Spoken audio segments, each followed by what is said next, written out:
हाय दोस्तों, नमस्कार, जय हिंद। एक बार फिर से आप सभी का हमारे चैनल अजय विद्या ज्ञान पर स्वागत है। अगर आप भी नवोदय क्लास 6 की तैयारी कर रहे हो और 18 जनवरी को आप सभी की परीक्षा है तो आप इस वीडियो को देख लेना, क्योंकि इस वीडियो में आप सभी के लिए वही क्वेश्चन लेकर आया हूं जो नवोदय क्लास 6 के पेपर में इस बार पक्का पूछे जाने वाले हैं। तो 5 क्वेश्चन रहने वाले हैं। वीडियो 10 मिनट का होगा। 5 क्वेश्चन 10 मिनट में समझा दूंगा और आपके पेपर में वही क्वेश्चन पूछे जाएंगे। और हमारे चैनल पर हर दिन नवोदय क्लास 6 की इंपॉर्टेंट क्वेश्चंस की वीडियो डाली जा रही हैं, चाहे वो रीजनिंग के हो, हिंदी के हो, मैथ्स के हो। अगर आप नवोदय की तैयारी कर रहे हो तो आप हमारे चैनल के साथ जुड़ जाइए। पहले क्वेश्चन को देखते हैं और शुरू करते हैं इस वीडियो को।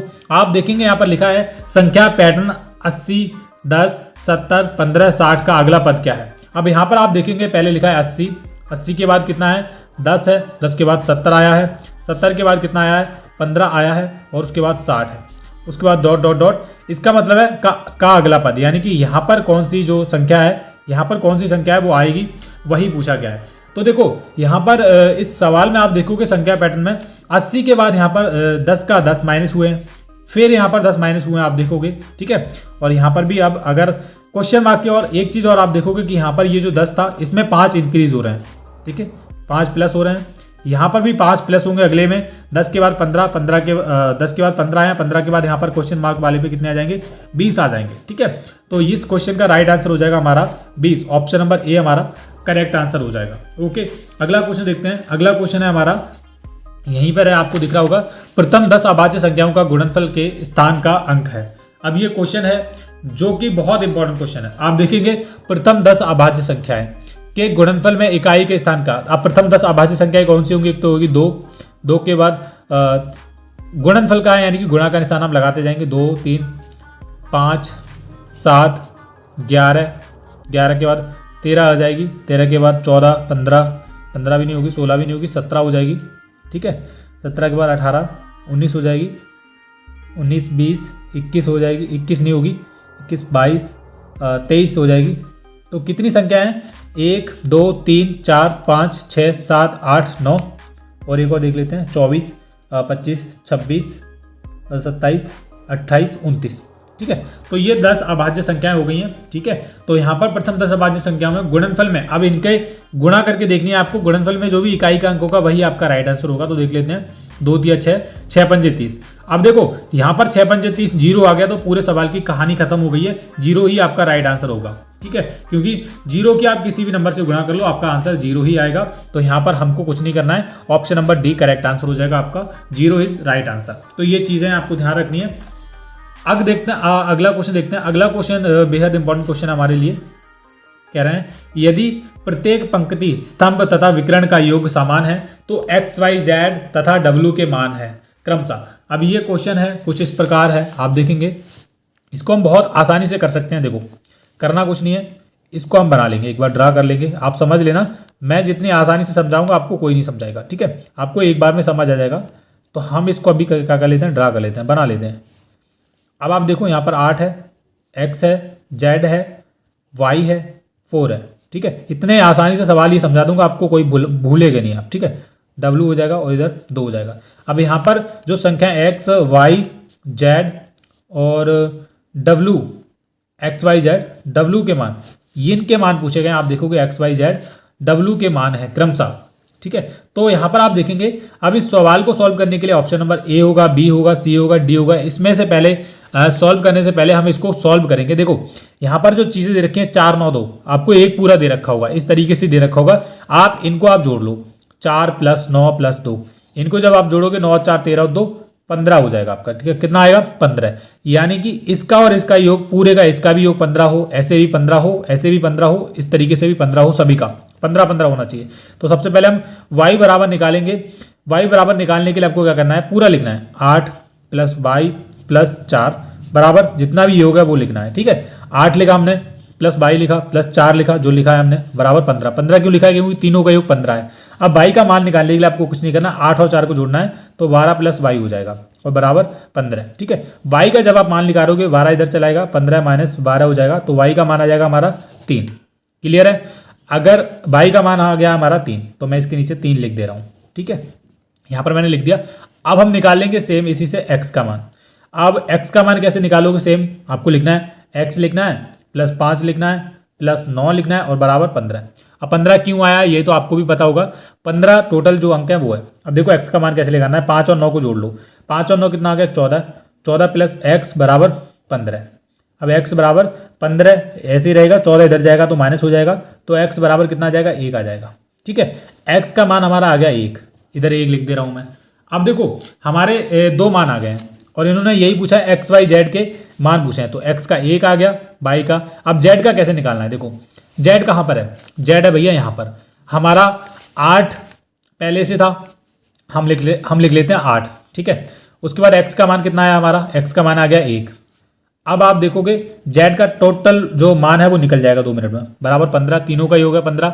तो हम करेंगे 8 और 9 को जोड़ लेंगे, 9 प्लस z बराबर 15। ठीक है, अब z का मान निकालने के लिए 15 ऐसे ही रहेगा, 9 इधर चला जाएगा, तो z का मान कितना आ जाएगा 9 6 15, z का मान आ जाएगा भैया 6, तो ये आ जाएगा 6। ठीक है, अब आप देख लो कि 1 3 6 किस किस में दे रखा है, 1 3 6 केवल और केवल ऑप्शन नंबर बी में है, 1 3 6। तो 1 3 6 आपका राइट आंसर हो जाएगा। इस तरीके से क्वेश्चन को आपको सॉल्व करना है। ओके, तो ये था हमारा तीसरा क्वेश्चन जो मैंने अभी आपको सॉल्व करवाया है। अगले क्वेश्चन की तरफ बढ़ते हैं। देखो अगला क्वेश्चन भी काफ़ी इजी क्वेश्चन है, लेकिन समझना है भैया किस तरीके से करना है, वो चीज़ें आनी चाहिए। बाकी आपको कोई टेंशन नहीं है। ठीक है, बाकी तो मैं आपको करवा ही रहा हूँ, चिंता नहीं करनी है, मैं आपको अच्छे तरीके से समझाऊंगा। और जो भी प्यारे भाई बहन छोटे भाई बहन इस वीडियो को देख रहे हैं, प्लीज़ आप वीडियो को लाइक कर दीजिए और चैनल के साथ जरूर जुड़ जाइएगा, क्योंकि यहाँ पर आपको जुड़ना बहुत ज़रूरी है, यहाँ पर आपको रहना बहुत ज़रूरी है। ठीक है, तो हमारा क्वेश्चन है अगला ये वाला, अच्छे से आपको समझाऊंगा। देखो कह रहे हैं 44वां क्वेश्चन है, जो कि हमारा चौथा क्वेश्चन है इस वीडियो का। एक व्यक्ति 600 मीटर लंबा पुल 5 मिनट में पूरा कर लेता है, व्यक्ति की गति किलोमीटर प्रति घंटा में होगी। अब क्वेश्चन बहुत छोटा है लेकिन आंसर इसका बहुत बड़ा आएगा। देखो करना कैसे है, समझो। 600 मीटर का लंबा पुल है, 600 मीटर लंबा पुल है, कितने मिनट में कर रहा है 5 मिनट में पूरा कर रहा है ना। व्यक्ति की गति किलोमीटर प्रति घंटा में क्या है, किलोमीटर प्रति घंटा में उसकी गति पूछी गई है, तो हमको सारी चीज़ें किस में चेंज करनी पड़ेंगी, किलोमीटर में ही चेंज करनी पड़ेंगी। तो 600 मीटर को किलोमीटर में चेंज कर लो और मिनट को घंटे में चेंज करना है, और घंटे में ही आपका राइट आंसर आएगा। देखो जो 600 मीटर दे रखा है उसको आप लिखेंगे 600 मीटर, और 1 किलोमीटर में कितने मीटर होते हैं 1000, तो हम लिख सकते हैं 1000। तो 2 जीरो से ये 2 जीरो जाएंगे और 2 तिया 6, 2 पंजे 10, ये आ जाएगा इतना किलोमीटर, 3/5 किलोमीटर। ठीक है, 3/5 किलोमीटर आ गया, इतना क्लियर है आपको। अब देखो जो दे रखा है, जो समय दे रखा है 5 मिनट, इसको आपको घंटे में बनाना है।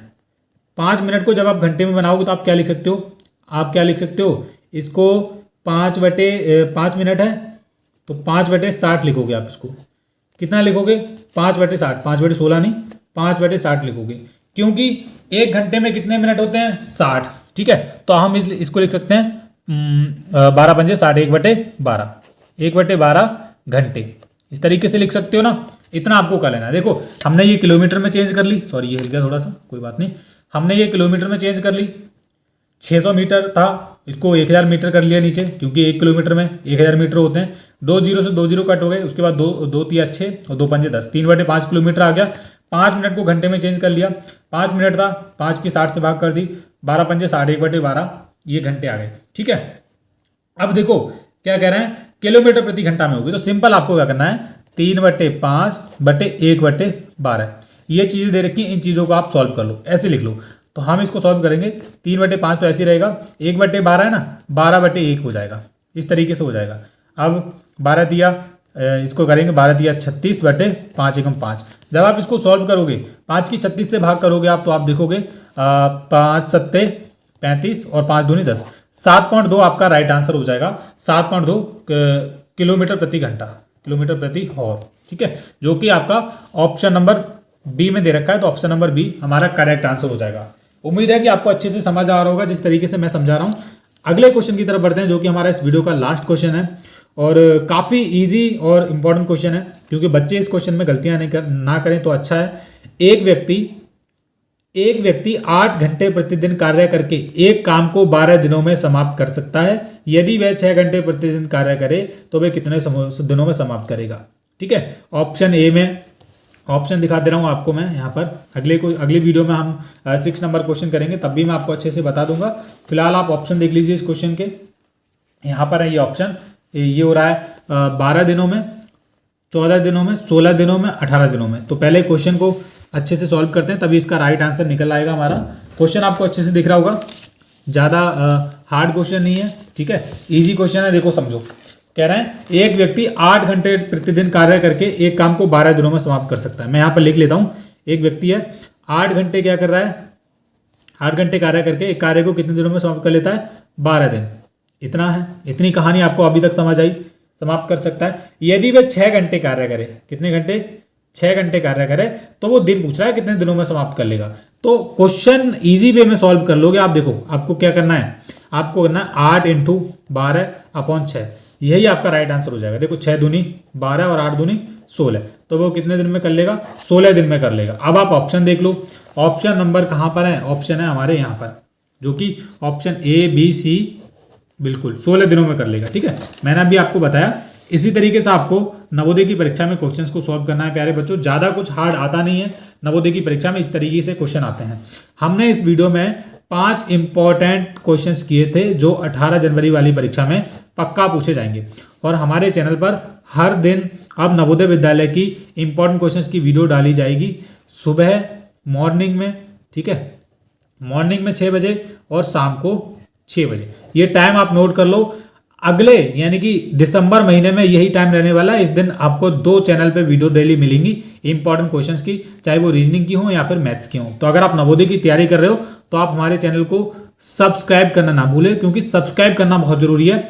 और साथ में जो घंटा आता है, उस पर वेल आइकन ऑल पे सिलेक्ट कर लेना, ताकि जब भी मैं वीडियो डालूंगा ना, सबसे पहले आपको उसका नोटिफिकेशन मिलता रहेगा। बाकी के ये जो क्वेश्चन हम अगली वीडियोस में करवाएंगे, आपको डेली चैनल पे वीडियो मिलती रहेंगी, तो चिंता नहीं करनी है, बस आपको जुड़े रहना है हमारे साथ। मिलते हैं एक और नई वीडियो में, तब तक के लिए बाय बाय, जय हिंद।